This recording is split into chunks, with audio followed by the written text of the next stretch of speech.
Kauno naujienos trumpai. Kauno apskrities vyriausiojo policijos komisariato pareigūnai sulaikė 2 kauniečius, kuriems pareikšti įtarimai dėl 29 metų vyriškio nužudimo prie naktinio klubo Metelica spalio 31 naktį. Šiuo nusikaltimu įtariami 21 bei 24 metų Kauno miesto gyventojai. Juos teismas leido suimti 2 mėnesiams.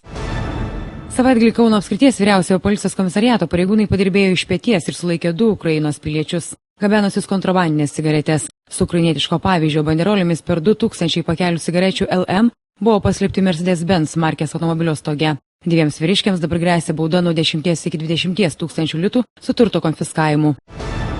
Prasta sveikatos būklė besiskundęs Andrius Ūsas priverstas lankytis pas traumatologus. Prieš pat savaitgalį jam atlikta kojos operacija, medikai prastarė, jog Andrių Ūsą teko 3 valandas gaivinti. Mat šis, kaip įtariama, buvo neblaivus. Po atliktos operacijos pacientas pasiprašė išleidžiamas iš ligoninės. Andrius Ūsas ir toliau yra akylai saugomas pareigūnų, kurie pastarąjį atlydėjo ir į Raudonąjį kryžių.